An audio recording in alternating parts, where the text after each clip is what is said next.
Kipa or hi gang. This week spring is really getting going. There are a lot of things that are happening. The grass is growing, the weeds are coming, and we're sowing a lot of seeds. So we're starting lots of new things to put into the vegetable garden and the flower garden. So this week it's all about springing into action. Bok, I'm Mandy-O. This is Grow, Make, Cook, and welcome to my garden. I grew up in Australia in a permaculture family, but after we got married, Mr. O and I moved here to his home country of Croatia. I am a passionate and hands-on homemaker and gardener, and I love life's simple pleasures. So join me on my journey, and together we can learn to grow, make, and cook. This is the 4th week in April, o travanj.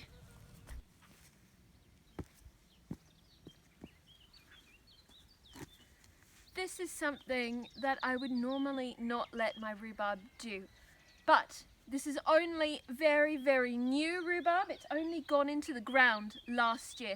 So I have decided that this one rhubarb, my other two I haven't let go to seed or to flower, but this one I'm letting do its thing naturally this year. Reasons are that, number one, I'm interested to see what it looks like. I've never actually seen a rhubarb flower. Number two, I'm not harvesting anything from my rhubarb this year, so none of them are being picked at all.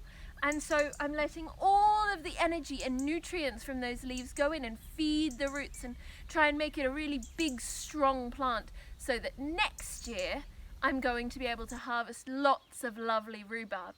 But it's a bit of an adventure. Nee, Maya. Nee.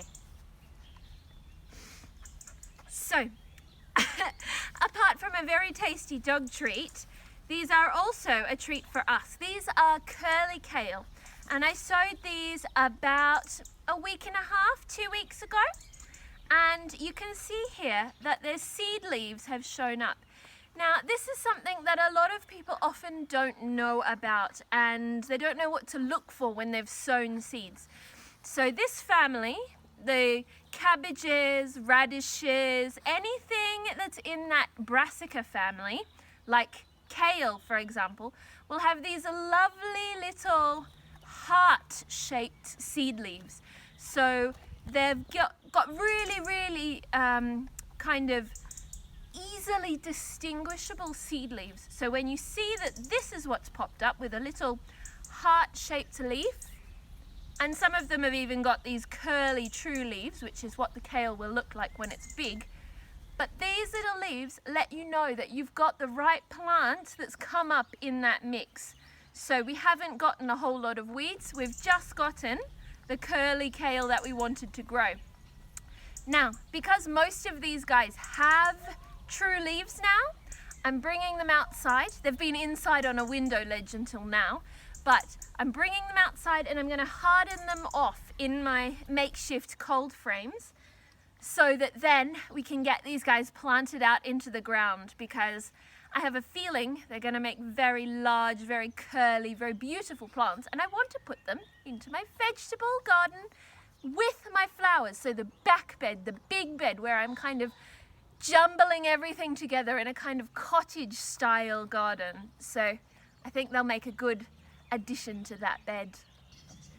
The next thing I wanted to show you guys was carrot seed when it pops up. So this one here is very little carrots, and they've mostly only just started to make their true leaves. And so these guys look a lot like a lot of grasses do when they come up, and that's because they've got these very long, thin, fine seed leaves.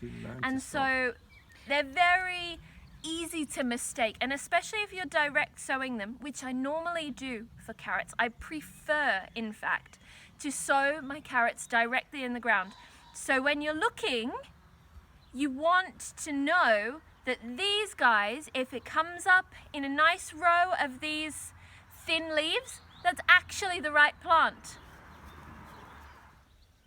The last thing that I wanted to show you in my very recently sown seeds are these guys here. These are butternut squash, and most of the squash family have very similar, very round, veined seed leaves. So when you plant them, they'll pop up and they will have seed leaves that look like this. And these guys are also coming out to start getting hardened off because they've also started to make some true leaves. So they're ready to start facing the outdoors, albeit under protection. So this seed leaf tends to be quite big. They're a little bit more difficult to mistake than, say, something like a carrot or parsley. These guys are gonna really let you know that they're there. So I think they're probably an easier one to start with if you want to start direct sowing them. Now is the time to do that outside.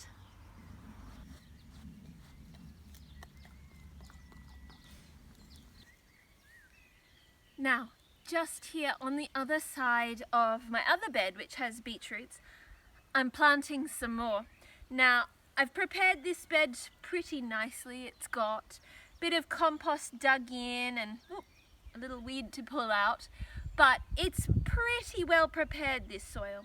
So, what I'm going to do is just direct sow. Now, the end of April is a bit of a lovely time for this. It's warm enough in the soil now that they should germinate pretty quickly.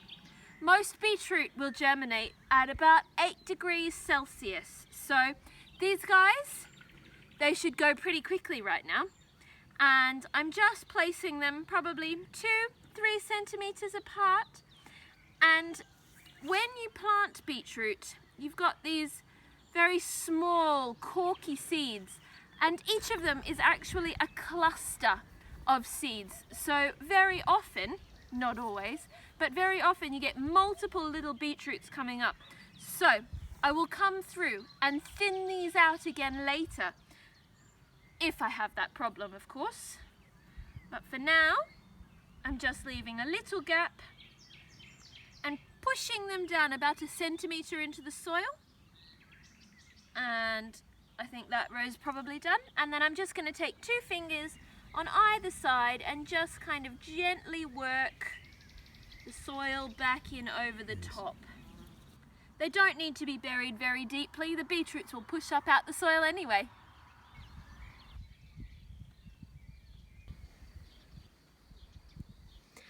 I'm sowing 2 more things today as well. This is my seed-saved calendula, or Nevin, or I suppose probably more commonly known as French marigolds. These are the edible marigolds, and I'm sowing these guys straight into just sieved garden compost. I have not done anything special with this, and they're quite big, the seeds, so you can really sort of place them to space them out.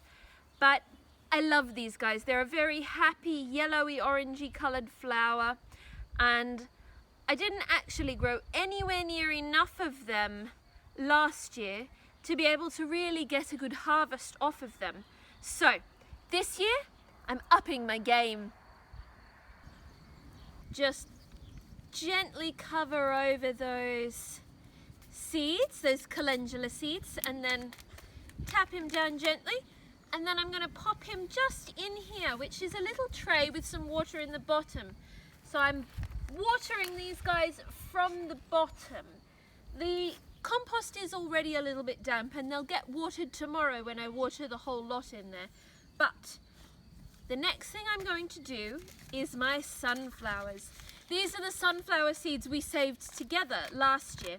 And this was the great big multi-headed sunflower, and it was really quite spectacular down the bottom there, and I really loved it. So I've saved a whole lot of seeds from that sunflower, and I'm going to sow as many as I think I can cram into this tray, leaving enough room that I will be able to separate them, so sort of 1 centimeter between each one. But I'm just going to cram them in and plant them out as soon as they get going. I'm adoring these sunflowers.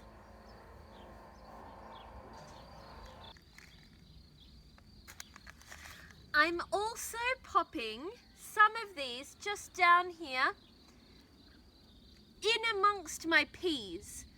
I'm just poking them into the soil. I'm not really worrying about placement or any of that, but these same sunflowers grew up so nicely last year that I think maybe they'll make a nice support for these peas once they grow up a little bit. So I'm just poking them in all over the place, and hopefully I'll get a little cluster, I suppose, of sunflowers in amongst my peas. Hopefully then the peas will also benefit the sunflowers because they fix nitrogen on their roots. So the peas will feed the sunflowers and the sunflowers will support the peas. Sounds good in my head at least. I think that's probably about all we've got time for today though. So if you like what we're doing, please like the video. And if you're new to the channel, please subscribe. If you want notifications, use the bell icon below. And until next time then, do widzenia.